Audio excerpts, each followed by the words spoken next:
Hey YouTube world, it's me Evelyn. In full transparency, full disclosure, I kind of outlined this video quite a while ago. So the people maybe that we would have been chatting about in the comments might have, the story might have changed, but I'm here now. And this is not my room. I'm in the motherland, actually. That's not what this is about. This is about why influencers don't speak up.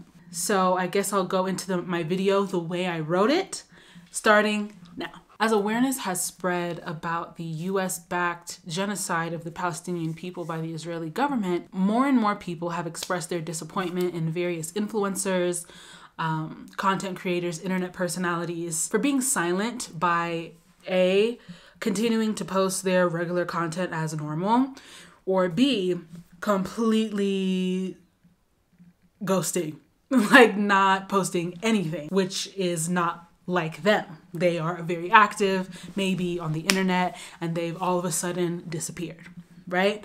So hi, YouTube world, it's me, Evelyn. As someone who has talked about social and political things, both on this channel and elsewhere on the internet, either as my actual job or just out of my own personal interests, and as someone who actually do be ghosting the internet, I felt like I could answer this question. This is me dusting the dust, blowing the dust off my camera and making this video. Two notes before we dive in. Number one, you might not like the answers I have to this question, but this is just a reminder that a reason is not an excuse and it's not a justification. Number two, the line that separates influencers from celebrities is kind of murky, right? So is Emma Chamberlain a celebrity? I mean, who's to say? Isn't Kim Kardashian just an influencer? It seems to be a spectrum. So for the purpose of this video, I'm describing an influencer or a content creator or an internet person as someone who does not have access to the machine of Hollywood, to the machine of traditional media. Okay, so boom, why don't influencers be speaking up? Reason number one, they don't be knowing stuff. Sorry to say. Before October, a lot of people didn't know what Palestine was, where it was. Just because someone is well known doesn't mean they be knowing. So, and I'm talking about people, I'm talking about influencers who do not talk about issues of any kind, right? You just watch their Trader Joe's hauls, you just watch them renovate, their kids' bedrooms, you get a good contour, you get a nice, baby edge swirl from them. Why would someone who doesn't seem to stay up to date on current events magically know about a current event? It's times like these where we have to remember, just because someone is funny, just because someone is pretty, just because someone has more money than you, doesn't mean they're better than you. It doesn't mean they know more about the world than you do. This wasn't the case when I wrote this video that I'm saying right now, but now it's December when I'm filming this. But now people have started to say on TikTok, there's this thing going around of like, Emma Chamberlain's podcast sounds like a girl who should have just gone to college. Like she's not really saying anything groundbreaking. And I'm like, exactly. Like it's not no hateration, holleration. It's saying like the people that you platform aren't somehow magically more knowledgeable than you. They might even be more sheltered than you are. So you follow these people because they're pretty or they're funny or they have a nice apartment or they live in a city that's aspirational or they are a mom also, or they check off something, that you needed checked. Understanding that they don't be knowing stuff about the world forces you to do two things. Number one, stop putting them on a pedestal. Maybe you didn't realize you were putting them on a pedestal of some sort. Or number two, ask yourself, when did you know the things that you know? And if it was like a week before them, and that's not to say we don't hold people accountable, but you can't hold someone else accountable until you've held yourself accountable. So it's a nice thought exercise to be like, dang, all these influencers are saying it's complex, it's complicated. How come I don't think it's complex? How come I don't think it's complicated? Where was I able to educate myself? What age was I? What had to happen for me to come to this point and for them not to be at that point. You gotta go inwards, in my opinion. For me, if I didn't go to journalism school, if I didn't have to read Orientalism by Edward Said in school, if our pop quizzes weren't pointing at a place on the map and being able to say like 50 years of history on the spot, I wouldn't really know the things that I know. If I wasn't part of a family that wasn't from the United States, if I didn't grow up knowing two countries' newses. Like there's a whole other election cycle that I am aware of and that I pay attention to. If I didn't grow up with that, it wouldn't be part of me to know about the world. A lot of people wasn't sitting down in the living room watching Sarafina on VHS with their dad in 1998 in his shows. I remember in French class in high school, my teacher would always be like, oh, if you want to get some practice in, listen to music. So I would find music in French, and there was this song called Olivier, I think is the name of the song, by this girl named Wallen. And the song was about olive trees in Palestine. I was 14 years old, 13, maybe 14 years old. High school, junior high. I was a teenager singing this song, looking up the lyrics, being like, oh, Israel, Palestine, olive trees. If I never did that, I wouldn't know. The United States makes it very hard to know things. Our stereotype, the stereotype the rest of the world has of us is that we are supremely uninformed about the world. And that's by design. The US makes it that way. A lot of us have never learned how to learn. Everything is memorization. Everything is just cramming for a test. You know, in pop culture, when you watch like American movies and TV shows, a book report is used as a form of punishment. Okay, you want to get punished? Do a book report instead of da-da-da-da-da. So reading is a punishment. In the US, books are banned, you know, continuously. School districts want to call the transatlantic slave trade an unpaid internship. Like, it's truly diabolical here. You know, that might be the reason that some people don't speak up, is they don't be knowing. The news just sound like the news. All news is the same. Anyway, reason number 2 to why influencers or content creators don't speak up, besides they don't know, is they don't care. Caring, I gotta be honest, when you actually care, it's quite hard to function.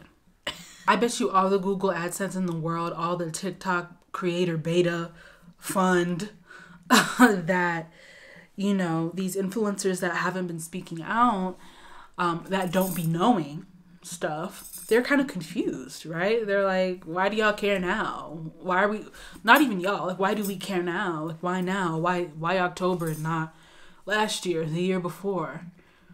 Why this country? Why not the other countries? Isn't there something terrible happening all the time everywhere? But they're not allowed to say that, because then, you know, I like the truth. I like when people tell the truth, but I understand you're not really, you can't really tell the truth. You just have to tell the truth with your actions, which is what a lot of them are doing. They don't care. They don't understand why they should care. And so they kind of just don't post, or they don't say anything. Like, it's sad, right? Genocide is sad. Yep. I hate it. I even hate it when I'm saying it. Reason number 2.5, besides the fact that they don't care, is maybe they can't care. They can't. They are still beholden to capitalism just like you are. Even though it's flashy, even though it's more flashy, it's still as, I think, precarious. It's still as unstable. So because we've established that influencers aren't better than you, and years ago we established, I made a video called America's the Fire Nation. So we agree that America is the Fire Nation, which indoctrinates us all to be hyper individualistic and care about ourselves because resources are scarce. Stopping that individualistic pursuit in order to care about other things and other people is a tall task for a lot of people. I have to ask myself, am I placing this person on a pedestal? Do I think they must have a stronger moral compass than me? And are you doing the you equivalent of what you're asking content creators to do? I'm kind of scared to say that out loud. Asking someone else to speak up is not the same as you speaking up. Are you talking about it at your job? Like, did you walk into the office? Did you put a meeting on the calendar and talk about Palestine? Have you talked to your friends about it? If not understanding, which goes back to they don't be knowing, not understanding how everything is connected. I'm a prime example. Because I understand how everything is connected, it makes it hard to be. Like, if you truly are like plugged in any way, I don't know how to do this. And like make money from it and be like, hey, this video is sponsored by, but I have to do it. Or maybe I don't. I could just do something else, right? Everybody could just do something else. But then what would you watch? You don't want to talk about that though. You still expect movies to get made, right? I don't know. Sorry. We're kind of detouring. Reason number 3, they aren't allowed to say anything or they're scared. Here's an example of what something in contracts that I've received and have signed. It will say you can't talk about anything political or culturally sensitive. They'll phrase it like that. Now, sometimes the contract will say that for the post you're posting about. I'm not allowed to talk about like homelessness and hunger in my city when in a video that's sponsored by HelloFresh, because that is like politically or culturally sensitive. So sometimes that line item in the contract will be about the actual post, and sometimes it will be about you in your entire like posting life, even if it's not sponsored. Like, let's say for the next 3 months or whatever, you cannot post anything culturally or politically sensitive. The contracts say stuff like that. And so they don't know how to like navigate that. And they're scared to, because you don't want to make certain people angry. I don't know what the comment section is going to look like for this video, because I'm not giving justifications. I'm saying that people don't want to risk stuff. So if someone is scared to speak up, scared to be political, it just means they don't really have a support system around them to, brave and weather the storm, weather the consequences of speaking out.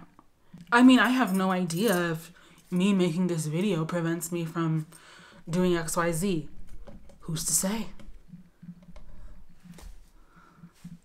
I don't know. Okay, and here we are. Reason number 4. They don't think what you think they would think. And this one, this one would hurt. It's like, wow. It's like that. All skin folk ain't kinfolk.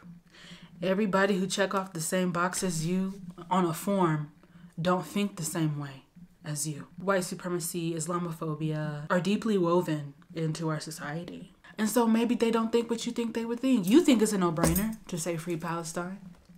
For other people, you've watched the videos. At this point, you've watched the videos. The explanations, the cognitive dissonance, the stories. Everything is a story. Tale as old as time. The justifications. That's the reason why they don't want to say anything, is because they don't want to break that illusion for you. That maybe y'all aren't as aligned as you might think they are, because they match everything else. They want you to still like support them and love them. Because if they said what they actually believed, whoo-wee, it wouldn't be good. That's what I think. The reason I made this video is not to absolve anyone of their responsibilities. But it's to save you the emotional distress of putting your faith in other people. Putting your faith in people you have a parasocial relationship with. And it makes life so much easier. It makes life so much easier. Granted, it always feels good, right? It feels good when someone that you follow and are a fan of, you find out that they're ideas align with yours, but feeling good is not the work. I just want to save you the emotional distress and say, man, what would it look like to value your own accountability in your own space, in your own community before someone else's? Is that what I'm saying? But I hope you see my heart. I really hope you see my heart. And I hope I don't regret this video. I don't think I will, but you know, it's the wild, wild west out there. That's it for this video. If you ever want to know my thoughts on something political, just assume it's a little more radical than I feel comfortable saying on the internet. I myself don't always be posting. I don't know. Just know that I see everything and I feel everything, and I'm always trying to figure it out. I'll link a link or two of what I think your next step should be if you are tired of talking about influencers doing things or not doing things and you just want to do things. I have somewhere you could begin, something you could start with. So check that out in the pinned comment or such, and I will see you on the internet somewhere.